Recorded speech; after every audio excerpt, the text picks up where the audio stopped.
مورخ لکھتے ہیں کہ رومی سالار اور عیسائی سردار خوفزدہ حالت میں آئے تھے۔ خوف یہ تھا کہ خالد رضی اللہ عنہ انہیں قتل کروا دیں گے اور قلعے میں کچھ بھی نہیں چھوڑیں گے، لیکن خالد رضی اللہ عنہ نے جزیے کے سوا اور کوئی شرط عائد نہ کی۔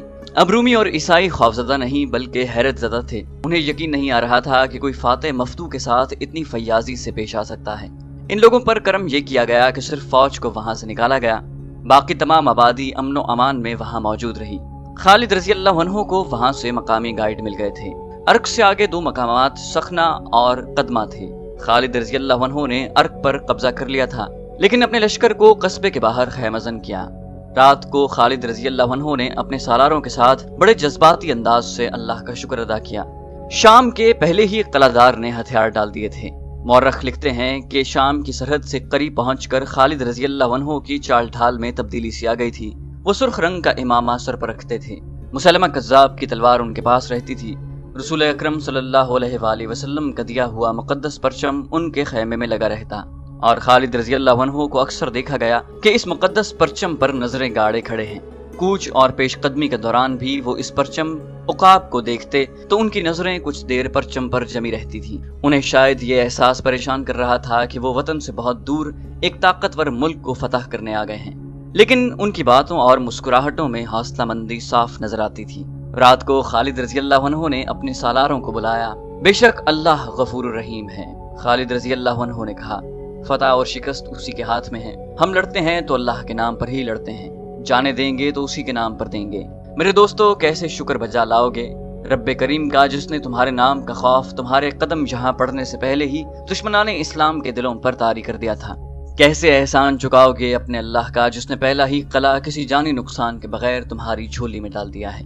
تکبر نہ کرنا اور یہ نہ بھولنا کہ ہمارے ساتھ وہ پرچم ہے جو رسول اللہ صلی اللہ علیہ وآلہ وسلم اپنے ساتھ رکھا کرتے تھے۔ یہ پرچم نہیں، یہ ہمارے رسول اللہ صلی اللہ علیہ وآلہ وسلم کا سایہ ہے جو ہمارے ساتھ ہے۔ تم نے صبر اور تحمل کی، جرت اور شجاعت کی جو روایت قائم کی ہے، یہ ہماری آنے والی نسلوں کو راستہ دکھانے والی روشنی کا کام دے گی۔ ہمیں ابھی اور روایات قائم کرنی ہیں اور یہی روایات اسلام کو زندہ رکھیں گی۔ ایسی کچھ اور باتیں کر کے خالد رضی اللہ عنہ اپنی اگلی پیش قدمی کے متعلق احکام دینے لگے۔ انہوں نے دو دستوں کے سالاروں سے کہا کہ وہ اگلے دو مقامات پر قبضے کے لیے جائیں گے، ایک کو سخنا اور دوسرے کو قدمہ جانا تھا۔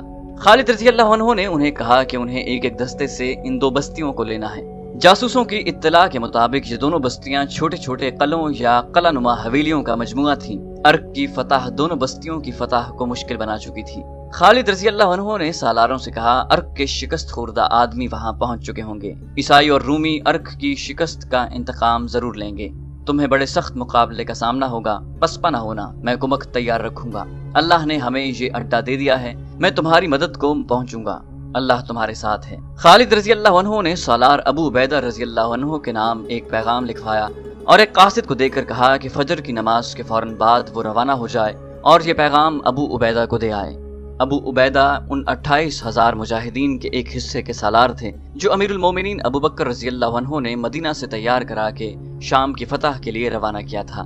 اس لشکر کے 4 حصے کیے گئے تھے اور ہر حصہ شام کی سرحد پر ایک دوسرے سے دور مختلف جگہوں پر پہنچ گیا تھا۔ سالار ابو عبیدہ جابیہ کے علاقے میں تھے۔ خالد رضی اللہ عنہ نے انہیں پیغام بھیجا کہ وہ جہاں بھی ہیں وہیں رہیں اور جب تک انہیں خالد رضی اللہ عنہ کی طرف سے کوئی حکم نہ ملے وہ کوئی حرکت نہ کریں، اور میں تدمر میں جا رہا ہوں۔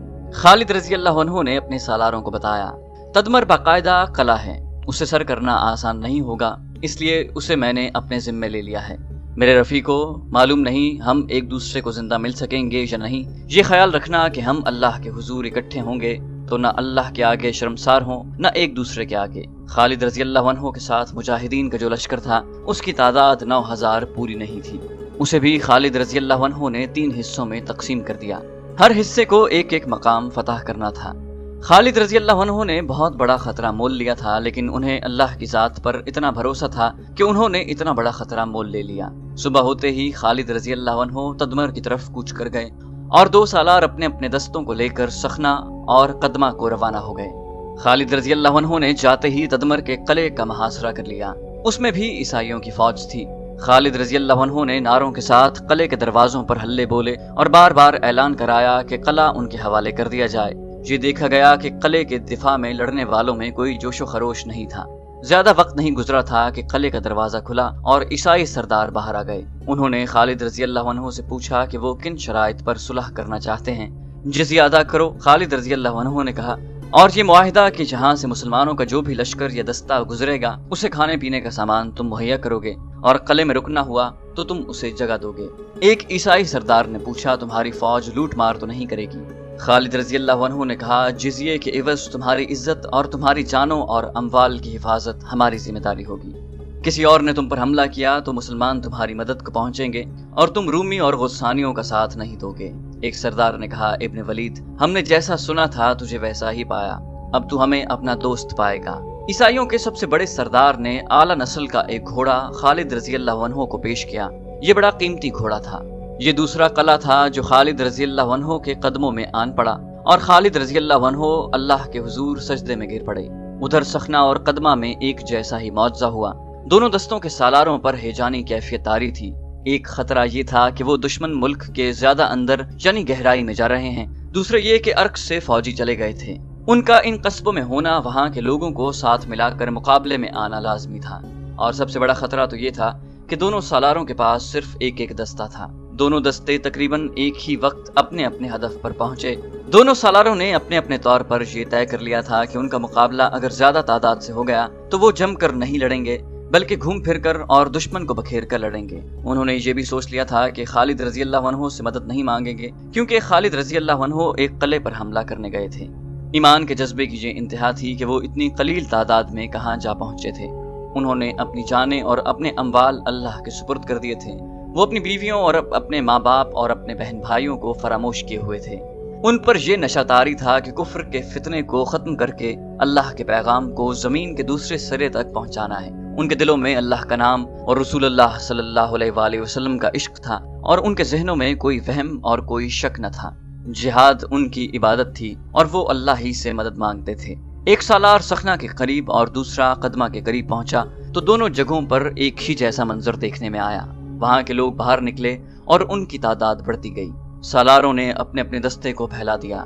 جہاں کوئی دھوکہ دکھائی دے رہا تھا وہ لوگ مسلح نہیں تھے، ان کی عورتیں اور بچے بھی باہر آ گئے اور سب ہاتھ اوپر کر کے ہلا رہے تھے۔ سالاروں نے اپنے اپنے دستوں کو محاصرے کی ترتیب میں کر دیا۔ ان کی نظریں ان مکانوں پر لگی ہوئی تھیں جو چھوٹے چھوٹے قلعوں کی مانند تھے۔ سالاروں کو خطرہ یہ نظر آ رہا تھا کہ وہ اگر آگے بڑھیں گے تو ان مکانوں سے ان پر تیر برسنے لگیں گے۔ وہ رک رک کر آگے بڑھنے لگے۔ دونوں بستیوں کی آبادی عربی عیسائیوں کی تھی۔ ان میں سے 4-5 معمر سفید ریش آگے بڑھے۔ قریب آ کر انہوں نے استقبال کے انداز میں بازو پھیلا دیے۔ ہم تمہارا استقبال کرتے ہیں، ایک سفید ریش عیسائی نے کہا۔ آؤ دوستوں کی طرح آؤ، ہم امن کے بندے ہیں، اور اگر ہم پر ایک بھی تیر آیا تو اس بستی کی تباہی دیکھ کر بھی یقین نہیں کرو گے۔ سالار نے کہا، مکانوں کے دروازے کھلے ہیں۔ عیسائی بزرگ نے کہا، آبادی کا ایک بچہ بھی اندر نہیں۔ دیکھ لو کسی کے ہاتھ میں کمان نہیں، برچھی نہیں، تلوار نہیں۔ کہاں ہیں وہ جو عرق سے یہاں آئے تھے؟ سالار نے پوچھا۔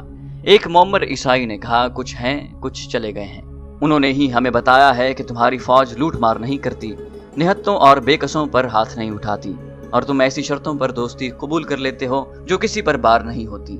سالار نے کہا، اور جو ہماری شرطیں قبول نہ کرے اس کا انجام کچھ اور ہوتا ہے۔ عیسائی سردار نے کہا، اے مدینہ کے سالار، بتا تیری شرطیں کیا ہیں؟ سالار نے کہا، وہی جو تمہاری پیٹھ اٹھا سکے گی اور کمر کو توڑے گی نہیں، جزیہ۔ ہم خود دیکھیں گے کہ جو جزیہ ادا کرنے کے قابل نہیں اس سے ہم کچھ بھی نہیں لیں گے۔ کچھ اور؟ مسلمانوں کا لشکر یا کوئی دستہ یا کوئی قاصد یہاں سے گزرے گا تو یہ اس بستی کی ذمہ داری ہوگی کہ اس پر حملہ نہ ہو۔ سالار نے کہا، اگر وہ یہاں رکنا چاہیں گے تو ان کے جانوروں کا چارہ بستی کے ذمہ ہوگا۔ ان کی کوئی اور ضرورت جو تم پر بار نہیں ہوگی وہ تم پوری کرو گے۔ ہمارے لشکر کا کوئی فرد بستی کے کسی گھر میں داخل نہیں ہوگا۔ تمہاری عزتوں کی اور تمہارے جان و مال کی حفاظت کی ذمہ دار ہم ہوں گے۔ رومیوں کی طرف سے، غسانیوں اور فارسیوں کی طرف سے تمہیں کوئی دھمکی ملے گی یا تم پر کوئی حملہ کرے گا تو اس کا جواب ہم دیں گے۔ دونوں بستیوں میں ایسے ہی ہوا۔ اس دور میں فوجوں کا یہ رواج تھا کہ بستیوں کو لوٹتی اجاڑتی چلی جاتی تھی۔ کوئی عورت ان سے محفوظ نہیں رہتی تھی۔ جو آبادیاں ان کے آگے جھک جاتی تھیں ان کے ساتھ تو فاتح فوجیں اور زیادہ برا سلوک کرتی تھیں۔ لیکن یہ روایت مسلمانوں نے قائم کی کہ جس نے دوستی کا ہاتھ بڑھایا اسے اپنی پناہ میں لے لیا اور اس کی عزت کی حفاظت کو اپنی ذمہ داری سمجھا۔ اسی کا اثر تھا کہ کفار کی بستیاں ان کے ساتھ دوستی کے معاہدے کرتی چلی جا رہی تھیں۔ خالد رضی اللہ عنہ کو اطلاع ملی کہ سخنا اور قدمہ کی آبادی نے اطاعت قبول کر لی ہے تو انہوں نے وہاں کے لیے عمال مقرر کر کے دونوں دستوں کو اپنے پاس بلا لیا۔ خالد رضی اللہ عنہ نے آگے بڑھنے کا حکم دیا۔ آگے قریتین کا قصبہ تھا جس کی آبادی دوسری بستیوں کی نسبت زیادہ تھی۔ خالد رضی اللہ عنہ نے اس کے قریب پہنچ کر لشکر کو روک لیا اور اپنے 2 نائبین سے کہا کہ وہ بستی میں جا کر صلح اور معاہدے کی بات کریں۔ یہ دونوں ابھی چلے ہی نہیں تھے کہ وہاں ایک آبادی نے دائیں اور بائیں سے مسلمانوں کے لشکر پر حملہ کر دیا۔ یہ حملہ اگر غیر متوقع نہیں تھا تو اچانک ضرور تھا۔ خالد رضی اللہ عنہ نے اپنے لشکر کو ہجوم کی صورت میں نہیں بلکہ جنگی ترتیب میں رکھا ہوا تھا۔ وہ آخر دشمن ملک میں تھے، انہوں نے 1-2 دستے پیچھے رکھے ہوئے تھے۔ جو ہی حملہ ہوا خالد رضی اللہ عنہ نے پیچھے والے دستوں کو آگے بڑھا دیا۔ حملہ آوروں میں بستی کے لوگ زیادہ معلوم ہوتے تھے اور ان میں کچھ تعداد باقاعدہ فوجیوں کی بھی تھی۔ یہ دوسری جگہوں مثلاً ارک اور تدمر سے آئے ہوئے فوجی تھے۔ یہ سب لوگ تعداد میں تو زیادہ تھے لیکن ان کا لڑنے کا انداز اپنا ہی تھا اور یہ انداز باقاعدہ فوج والا نہیں تھا۔ خالد رضی اللہ عنہ کی جنگی چالوں کے سامنے تو بڑے تجربہ کار سالار بھی نہیں ٹھہر سکے تھے۔ تھوڑے ہی وقت میں مجاہدین نے اس ہجوم کی یہ حالت کر دی کہ ان کے لیے بھاگ نکلنا بھی محال ہو گیا۔ چونکہ یہ لڑائی تھی اور مسلمانوں پر باقاعدہ حملہ ہوا تھا اس لیے خالد رضی اللہ عنہ نے جنگی اصولوں کے تحت احکام دیے۔ مسلمانوں نے بستی پر حملہ کیا اور مال غنیمت اکٹھا کیا، قیدی بھی پکڑے گئے اور آگے بڑھ گئے۔ اب خالد رضی اللہ عنہ پہلے سے زیادہ محتاط ہو گئے تھے۔ جوں وہ آگے بڑھتے جا رہے تھے انہیں دشمن قسم کے لوگوں سے واسطہ پڑتا جاتا تھا۔ اس جھڑپ سے فارغ ہو کر آگے گئے تو 8-9 میل آگے بے شمار مویشی چر رہے تھے۔ ہزاروں آدمیوں نے ان پر حملہ کر دیا۔ یہ سب عیسائی تھے۔ غسانیوں کی خاصی تعداد نہ جانے کہاں سے ان کی مدد کو آن پہنچی۔ یہ ایک شدید حملہ تھا۔ حملہ آور قہر اور غضب سے لڑ رہے تھے۔ ان کا ایک ہی نعرہ سنائی دے رہا تھا، انہیں کاٹ دو، انہیں زندہ نہ جانے دو۔ خالد رضی اللہ عنہ کی حاضر دماغی اور مجاہدین کی ہمت اور ان کے استقلال نے انہیں اس میدان میں بھی فتح دی، لیکن مجاہدین کے جسموں میں اگر کچھ تازگی رہ گئی تھی تو وہ بھی ختم ہو گئی۔ کسی بھی تاریخ میں مجاہدین کی شہادت اور زخمی ہونے کے اعداد و شمار نہیں ملتے۔ ان پر جو حملے ہوئے تھے ان میں یقیناً کئی مجاہدین شہید ہوئے ہوں گے۔ بعض شہید زخمی ہو کر ساری عمر کے لیے معذور ہو گئے تھے۔ شہیدوں کی تعداد دشمن کے مقابلے میں کم ہو سکتی ہے، یہ کہنا کہ کوئی بھی شہید نہیں ہوا درست نہیں۔ اس طرح مجاہدین کی تعداد کم ہوتی جا رہی تھی اور کمک کی کوئی امید نہیں تھی، پھر بھی مجاہدین سیلاب کی مانند بڑھے جا رہے تھے۔ خالد رضی اللہ عنہ اب زنجیروں والی خود جس پر وہ سرخ امامہ باندھے رکھتے تھے رات کو ہی اتارتے تھے۔ لشکر کا کہیں قیام ہوتا تو خالد رضی اللہ عنہ مجاہدین کے درمیان گھومتے پھرتے رہتے۔ ان کے چہرے پر تازگی اور ہونٹوں پر مسکراہٹ ہوتی تھی۔ ان کی مسکراہٹ میں طلسماتی سا تاثر تھا جو مجاہدین کے حوصلوں اور جذبے کو تر و تازہ کر دیتا۔ حواری کے لوگوں کو شکست دے کر خالد رضی اللہ عنہ نے وہاں صرف ایک رات قیام کیا اور صبح دمشق کی سمت کوچ کر گئے۔ شام اور لبنان کے درمیان ایک سلسلہ کوہ ہے، اس کی ایک شاخ شام میں چلی جاتی ہے۔ دمشق سے تقریباً 20 میل دور 2000 فٹ کی بلندی پر ایک درہ ہے جس کا نام سنیت العقاب ہے، یعنی درہ عقاب۔ اسے یہ نام خالد رضی اللہ عنہ نے دیا۔ دمشق کی طرف کوچ کے دوران خالد رضی اللہ عنہ کا لشکر تقریباً 1 گھنٹے کے لیے رکا تھا اور خالد رضی اللہ عنہ نے اپنا پرچم عقاب یہاں گاڑا تھا۔ مورخ لکھتے ہیں کہ خالد رضی اللہ عنہ کتنی دیر وہاں رکے رہے، ایک جگہ کھڑے دمشق کی طرف دیکھتے رہے۔ ان کے سامنے زرخیز سرسبز و شاداب علاقہ تھا۔ صحراؤں کے یہ مجاہد اتنا سرسبز اور دلنشین خطہ دیکھ کر حیرت کا اظہار کر رہے تھے۔ دمشق سے 11-12 میل دور مرج راحت نام کا ایک شہر تھا۔ ان کی تمام تر آبادی غسانیوں کی تھی۔ غسانیوں کی بادشاہی میں ہلچل بپا تھی۔ ان کے پائے تخت بصرہ میں اطلاع پہنچ چکی تھی کہ مسلمان بڑی تیزی سے بڑھے چلے آ رہے ہیں اور عیسائی ان کے آگے ہتھیار ڈالتے چلے جا رہے ہیں۔ غسانیوں کا بادشاہ جبلہ بن الاہم غصے میں رہنے لگا تھا۔ فارسیوں کی طرح وہ بھی بار بار کہتا تھا کہ ان ذرا جتنے مسلمانوں کو اس کی بادشاہی میں داخل ہونے کی ضرورت کیسے ہوئی۔ اس نے اپنے جاسوس بھیج کر معلوم کر لیا تھا کہ مسلمان کس طرف سے آ رہے ہیں اور ان کی نفری کتنی ہے۔ اسے آخری اطلاع یہ ملی کہ خالد بن ولید رضی اللہ عنہ دمشق سے کچھ دور رہ گئے ہیں اور وہ مرج راحت کے راستے دمشق تک پہنچیں گے۔ مرج راحت، جبلہ غسانی نے کہا اور سوچ میں پڑ گیا، پھر بھڑک کر بولا، مرج راحت، کیا ان دنوں وہاں میلہ نہیں لگا کرتا؟ اسے جواب ملا، میلہ شروع ہے۔ جبلہ نے اسی وقت اپنے سالاروں کو بلایا اور انہیں کچھ احکام دیے اور کہا کہ ان احکام پر فوراً عمل درآمد شروع ہو جائے۔ یہ ایک جال تھا جو اس نے خالد رضی اللہ عنہ کے لشکر کے لیے مرج راحت کے میلے میں بچھا دیا تھا۔ وہ عیسائی تھے جنہوں نے مسلمانوں کے آگے گھٹنے ٹیک دیے تھے۔ اس نے کہا، مسلمان اس خوشی کے ساتھ آگے بڑھتے آ رہے ہیں کہ ان کے راستے میں جو بھی آئے گا ان کی اطاعت قبول کر لے گا۔ رومیوں کو نیچا دکھانے والے غسانی عرب کے بدوؤں کی اطاعت قبول نہیں کریں گے۔ ہم مرج راحت میں ہی ان کا خاتمہ کر دیں گے۔ خالد رضی اللہ عنہ مرج راحت کے قریب پہنچ رہے تھے اور انہیں میلہ نظر آ رہا تھا۔ بہت بڑا میلہ تھا۔ یہ غسانیوں کا کوئی تہوار تھا۔ ہزارہ لوگ جمع تھے، کھیل تماشے ہو رہے تھے، گھڑ دوڑ اور شتر دوڑ بھی ہو رہی تھی، کہیں ناچ تھا، کہیں گانے تھے۔ ایک وسیع میدان تھا جس میں آدمی ہی آدمی تھے۔ ان کی تعداد 20,000 کے لگ بھگ تھی۔ خالد رضی اللہ عنہ کا لشکر جب کچھ اور قریب گیا تو تہوار منانے والا یہ ہجوم دیکھتے ہی دیکھتے فوج کی صورت اختیار کر کے جنگی ترتیب میں آ گیا۔ گھڑ سوار باقاعدہ رسالہ بن گئے۔ ہر آدمی تلوار یا برچھی سے مسلح تھا۔ عورتیں اور بچے بھاگ کر قصبے میں چلے گئے اور ہجوم جو فوج کی صورت اختیار کر گیا تھا اس طرح دائیں اور بائیں پھیلنے لگا جیسے مجاہدین کو گھیرے میں لینا چاہتا ہو۔ مجاہدین کو اپنے پیچھے سرپٹ دوڑتے گھوڑوں کا قیامت خیز شور سنائی دیا۔ ادھر دیکھا غسانی سواروں کا ایک دستہ تلواریں اور برچھیاں تانے سمندر کی طوفانی لہروں کی طرح چلا رہا تھا۔